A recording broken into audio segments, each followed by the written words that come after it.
used to doing presentations with PowerPoints, so that's what I'm doing today. And yeah, so it says that this is about water, but you are in Alberta, so water means land stewardship and it means oil and gas. So that's really what the focus of this will be. I'm going to set my timer for 10 minutes. Is that halfway? Like if I, okay, just so that I can keep track of myself here. All right. Okay, so is that in presentation mode? Yes? Yeah, it's okay. Okay, so this is an example of my show. So as I was saying, I was in the oil and gas industry for 22 years, and I'm a geophysicist by background, became a liability expert in the last 10 years of my career. So liability, that's the oil and gas sites, wells, pipelines, facilities. And I was clear that I wasn't welcome. So my focus was land stewardship. We need to be honoring land stewardship laws and regulating them. And so that's why I'm hosting the show, is so that we can talk about those things. And this is exactly the room to be speaking to, because this is a resistance movement. In order for us to be able to make change in this, you're going to learn through me here that this stuff is not happening, and it's going to be up to us in order for that to happen. So this is a conversation I want to highlight with Lauren Fitch and Kevin Van Teekum. So as we just heard from David, the status quo is long past its status. So we have a system that is not serving us. It's serving corporations, big business, not serving local communities. We're a headwater province. We are responsible for the water for 40% of North America. You know, down to the Mississippi, that's where our water also goes, not just Saskatchewan and Manitoba. And we need to lead this. We have vested interests that are leading us in the wrong direction. So this is about building a large group of people to push back against the decisions that are happening. We have to define the problem properly. So I'll get into that a bit today. And we have to collectively recognize that in order for this to be the best place, we have to contribute to water security, biodiversity, and landscape health. So that's about us building this. So go ahead, thanks. So yeah, here it is. Alberta has a non-renewable, pollutive, extractive export economy led by and for corporations. And we need to transform that into a renewable, regenerative, and circular economy led by us. Next slide, please. So I'm going to walk through things here, and I'm lucky that I have Mark coming after me so he can hit anything I miss when he speaks. And even Roger, I'm sure will have something to add. But yeah, so I'm going to walk through the current state, the backstop that we have, the deposits that we have, the process that's happening, and then what the future can look like. So let's get into the current state. Okay, so I don't expect you to be able to read this. I'm just going to have to read them to you. But this is the land use. This is a sample of one of the land use laws that we have in Alberta. So this is extracted from Cold Lake, the Cold Lake Sub-Regional Plan. So it talks about all the various ways that we're using the land. So they lead with Indigenous. But we have the main things that we need to look at is energy and mineral activity, pipelines, geophysical exploration, so all of those seismic lines that were cut in the 60s that didn't consider the landscape. Those scars have remained on the landscape in a big way. And we have, well, lots of various things, livestock, and then I wanted to mention well, obviously the oil sands, and then also, this is new to me, gravel. So the gravel industry is actually the second largest impact on our landscape, second before coal. So it's oil and gas, it's gravel, and then it's coal. So when we talk about land use, we can't just talk about the oil and gas industry, it's oil and gas industries. And we have to honor the water use that's going into that. It's a big issue. Okay, thank you. So this is just showing you, though, the biggest sample is these 500,000 holes in the ground that we have across the province. And what's in this land stewardship law that was created in 2022 under the UCP government, by the way, is that sites should be on timelines. So these are talking about oil and gas. So I scratched out wells. It should say sites. They keep wanting to talk about, we call it the Orphan Well Association. It's an orphan program. It's for all three things, not just wells. But this is meant for us to have guidelines to remove ourselves from the landscape, and led by the oil and gas industry. So this is something that's not happening that we have to make sure we help make this something that is prioritized. Okay. So I grabbed for you on the Petronex website. So this is available publicly. I extracted the sites so that you can see the status of the well sites in Alberta. So I've put it in 4 categories for you. So we have active sites, we have inactive sites, we have abandoned sites, and we have reclaimed sites. And then I've done a comparison between 2023 and 2024. So for example, we abandoned 1,700 sites in the province of Alberta last year. And if you look right at the bottom, we have 269,000, almost 70,000 sites to abandon. So if we're only doing 1,700 a year, this is a big problem, right? The other piece that you can't see in this, and I wish I had time to show you, is that if you were to attach dollars to these, the sites that are happening, the sites that are closing, are the ones that are cheap and the ones that aren't going back to a complex landscape. So those sites are disproportionately cheaper and not representing the costs, okay? This is the company breakdown. I will say the caveat that there's 3,900 companies on the books. Most of them have been dissolved. I don't have the capacity to be able to separate those, so you can understand that. I'll get to a slide which represents the active ones in a minute, but this shows you the distribution. So I did this on logarithmic scale, so we don't have a linear scale in this province already. Over 10,000 sites, there's only 8 companies that have over 10,000 sites. When we go to over 1,000 sites, we have just over 73 companies in that. When you get into the less than 1,000 sites, 223 companies, and then the companies that have 11 to 100 sites, there's about 750 of those. So you get the sense that we have a very large problem sitting in very few people's hands. So when you look at the top 2 rows, 84% of our wells sit within the first 80 companies. So that's important to know when we talk about the Orphan Well Association. And this is the oil sands story. So you can see the players on the bottom there and the amount of land that's disturbed. So I will say those 273,000 sites, those are the equivalent of 273,000 football fields. The oil sands is the equivalent of 100,000 football fields.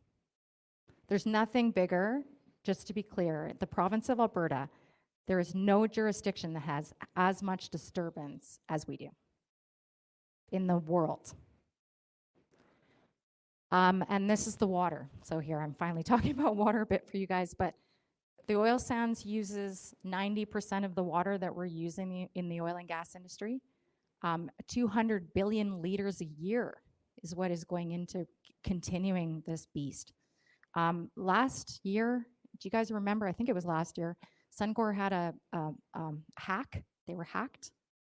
That impacted their business for 6 months because this is such a wheel. There's so many inputs and so many variables to making this massive beast keep going. It requires so much processing that a single disturbance like that set them back 6 months.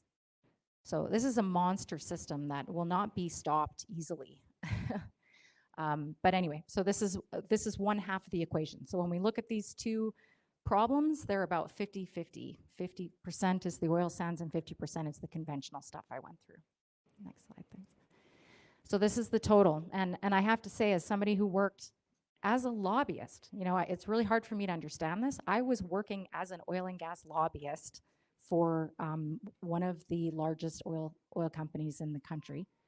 And why I was doing it is when the money was put in during COVID to clean up oil sites, they created a position and they thought, geologists and geophysicists are useless now, we're not drilling, let's get them to something new, and they put me in that, not understanding how well I understood this stuff. So Okay, so the mining side is 130 billion is the estimate. On the oil sands, or on the conventional side, it's about the same when you put in the pipelines and the oil and gas sites. So we really have a $260 billion problem and opportunity. This is the biggest economy that we have in this province. There's nothing that compares to this. And when I look at somebody like me who's from the industry, we have how many 100,000 more people directly impacted by this problem and opportunity again. So, you know, I could be, instead of mapping reservoir, I could be mapping contamination. Instead of drilling for wells, I could be cleaning up wells. You know, everybody just needs to be reversing the bus and working together. So as much as this is a horrifying number, when I think about the process that we're doing, so we're doing individual companies barely scratching the surface of a problem.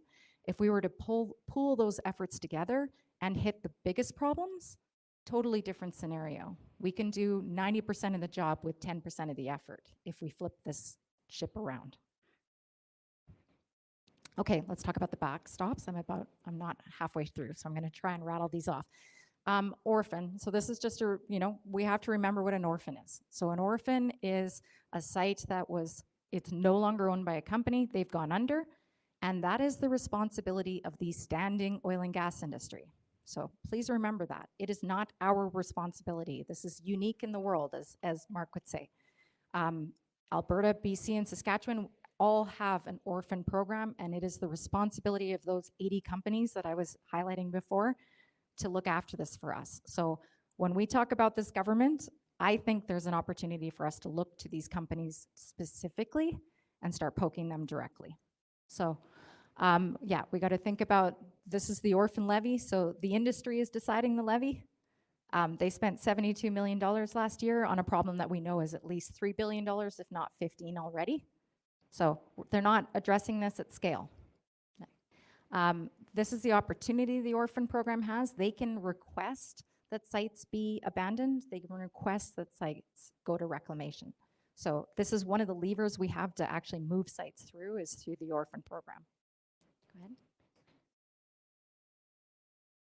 ahead. The Mine Financial Security Program. So instead of an orphan program, the mines have a different program. And again, I apologize for this, but what I wanted to highlight is that there's 4 ways to pull security in the Mine Financial Security Program.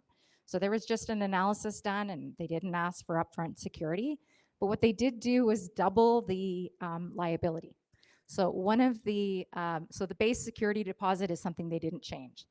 But there are 3 other levers. So we have the asset to liability ratio. They just doubled the liability. So guess what? They just halved the life of the oil sands. We need to point this out to them. There's an end of life. Now that they've halved the life, guess what? We're almost 15 years out from closure, if not sooner. It's time to pull the trigger that way. So these 3 levers are something I wanted to highlight for us to understand. Deposits. So this is the sad state of deposits. I pulled this last night. This is from September. So they have only less than 325 million on, again, what they claim is a $30 billion problem, but we know is a $130 billion problem. So we have less than 1% security on this right now. Next slide, please. Oh, and I should have, sorry, on the last slide, you can see the same. Can you go back a second? I apologize. That's where I was talking about, these are the active companies. So they show about, 300 active, maybe 400 active licensees. So this is the another opportunity is in the new framework, they created what's called a, what's the term? Anyway, the remaining lifespan of the resources. So they can look at the reserves of an asset, and they can say it only has 10 years left, and they can pull to security based on that. So we have that capacity right now. We could expect any company practically to do that. So this is the power that we have within the system. I just wanted to highlight. On the this is the deposits on the mine financial security side. So we have 1.7 billion on that 130 billion. And then in the, sorry, just go back one. the Auditor General review that was done. So during COVID, the prices fell out, and there would have been one of those triggers pulled in the Mine Financial Security Program. That asset to liability ratio failed for some companies. And so what did the government do? They just changed it. So I just wanted to highlight that. Next slide. So this is the process. I'll just quickly go through the process. So this is what it takes to get a site through to reclamation. I just want to make sure you guys understand this. This is like a 2 to 6 year activity and can even be longer in some cases. But it requires planning, it requires abandonment and equipment removal, it requires environmental site assessment, it requires remediation in the cases where there is an expectation of that. Then it's reclamation, which is some recontouring as well. And then the certification, which takes time as well. So all depending on that regrowth, and that's how you can make sure you actually can reclaim a site.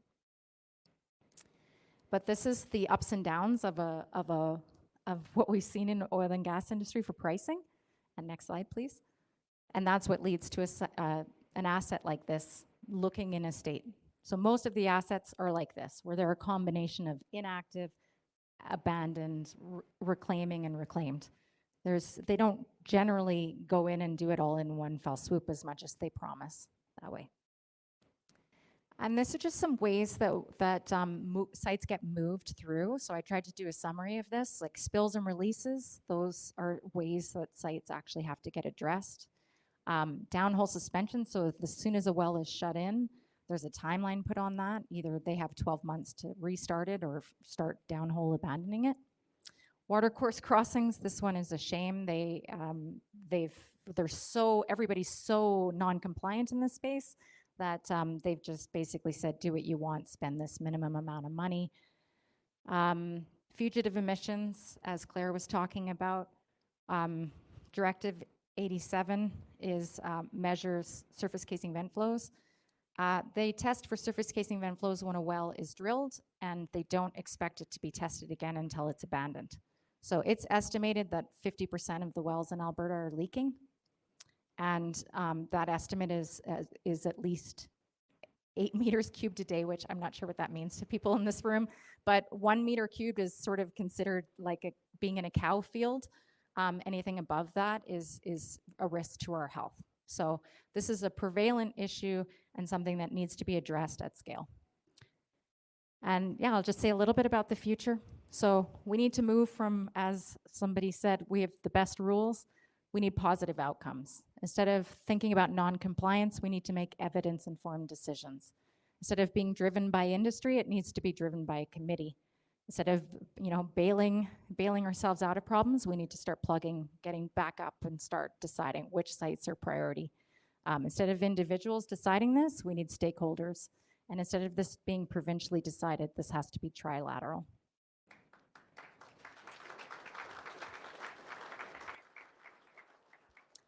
And I do want to point out that the federal government does not have anything on land stewardship in our climate plans. So like I said, this is a problem not just provincially. This is something we have to push. Next slide. And this is an example of our energy minister talking about how we have the best regulations. So, and me on Twitter, if you know me, I apologize. But yeah, so we have to be that industry. And then the last thing I just wanted to talk about was, sorry, you can go to the next slide. This is where we're headed, and this is where we actually need to go. So the problem with the regulations that I have right now is current land use, and we need to think about what does that end goal look like. We have single crops. That's not necessarily where we need to be going in the future. We need to have more diversity to make sure that we have an opportunity for things to thrive. So there's a big miss in here in the direction we're headed. Okay. So ways that you can quickly get involved. So we're hosting bioregional sessions. That was on the last slide. Sorry, there's a QR code there. Perfect. Yeah, so if anybody's interested, there's a QR code here. We're hosting them on next one on Monday. But this is trying to talk about how do we start designing these conversations? How do we make sure that we have the right people in the room? And then the last thing is I just wanted to show you our learning schedule for next year. Sorry, one back. Okay, so we're taking this is going to be the podcast next year, is we're taking some courses and then talking about those courses through it. So behavioral science, a big part of this is a behavior shift. So we're starting with that. Organizing for power. So again, that's what we're doing today, but trying to get better at that. Creative problem solving, bioregional organizing, truth and reconciliation. Then we're going to pull that together. So if anybody's interested, that's a way to get involved. Thank you.